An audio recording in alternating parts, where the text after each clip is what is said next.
लोकसभा में मोदी सरकार ने one nation one election bill को पेश किया। विपक्ष के हंगामे के बीच इस बिल पर वोटिंग हुई। यह पहली बार इलेक्ट्रॉनिक मशीन के जरिए वोटिंग कराई गई।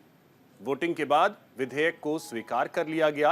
एक देश एक चुनाव के पक्ष और विपक्ष में दलीलें दी जा रही हैं। समर्थन करने वाले दलील दे रहे हैं कि चुनाव खर्च में कमी आ जाएगी, तो विपक्ष इस बिल को संविधान के खिलाफ बता रहा है।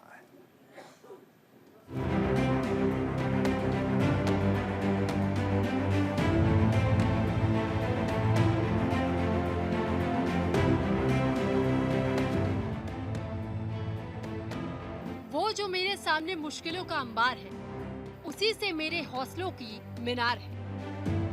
कहते हैं जो जैसा सोचता है वैसा लिखता है और ठीक वही करता है। ऊपर की पंक्तियां पीएम मोदी के कविता की है। पीएम मोदी के बारे में कहा जाता है कि वे जब कुछ ठान लेते हैं उसे हर हाल में पूरा करके दम लेते हैं। पहले धारा 370 का खात्मा, उसके बाद भव्य राम मंदिर का निर्माण और अब one nation one election bill. लंबे इंतजार के बाद आखिरकार मोदी सरकार ने one nation one election bill संसद में पेश कर ही दिया।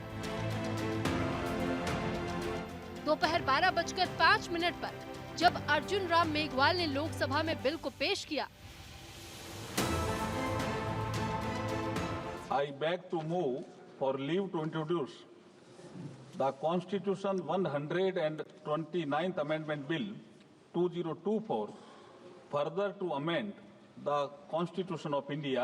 ये आइटम नंबर 18 में है और आइटम नंबर 19 में जैसे आपने कहा, honourable speaker sir, with your permission I wish to move for leave to introduce the Union Territories Laws Amendment Bill 2024 further to amend the Government of Union Territories Act 1963, the Government of National Capital Territory of Delhi Act 1991, and the Jammu and Kashmir Reorganization Act 2019। ये मैं आपकी अनुमति से आपसे leave मांग रहा हूँ। Thank you sir.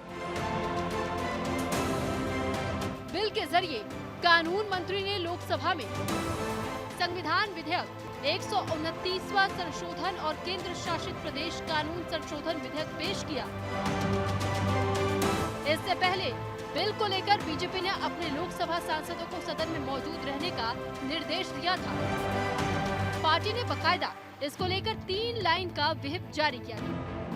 BJP लंबे समय से one nation one election bill को लेकर अभियान चला रही थी। कांग्रेस, सपा, टीएमसी, डीएमके और आम आदमी पार्टी ने इस बिल का विरोध किया। बिल के विरोध में विपक्ष का कहना है कि 5 साल में एक बार चुनाव पर सरकार निरंकुश हो जाएगी। कांग्रेस की ओर से बोलते हुए चंडीगढ़ से कांग्रेस सांसद ने इसे संविधान की मूल भावना के विपरीत बताया। वहीं कांग्रेस की राय से समाजवादी पार्टी ने अपनी सहमति जताई है। Beyond the 7th schedule of the Constitution is the basic structure doctrine, and that basic structure doctrine spells out that there are certain features of the Indian Constitution which are beyond the amending power of this House also.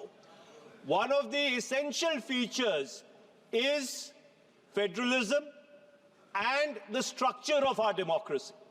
And therefore, the bills which have been moved by the Honorable Minister of Law and Justice absolutely assault the basic structure of the Constitution and are beyond the legislative competence of this House, and therefore they need to be opposed ab initio, and the introduction of those bills have to be stopped. संविधान का जो हमारा basic structure है, 2 ही दिन के अंदर संविधान का जो हमारा संघीय ढांचा है, उसको खत्म करने के लिए संविधान संशोधन बिल लाए हैं। मैं मनीष तिवारी जी से सहमत हूं। बिल पर चर्चा के दौरान एआईएमआईएम के अध्यक्ष और हैदराबाद से सांसद असदुद्दीन ओवैसी ने अपना विरोध दर्ज कराया। साथ ही इसको संविधान के आधारभूत ढांचे के खिलाफ बताया। ओवैसी ने बिल के विरोध में तर्क दिया कि ये विधेयक क्षेत्रीय पार्टियों को खत्म कर देगा, जिससे केवल राष्ट्रीय पार्टियों को ही फायदा होगा। Sir, constitutional scheme makes it clear that once elections are conducted, the House should have a right to function for next 5 years. This is violation of basic structure. This bill indirectly introduced a presidential style of democracy. This bill is based on maximizing political gain and convenience. This bill will finish off regional parties. This bill is only brought in to massage the ego of the supreme leader. Bill पेश होते ही one nation one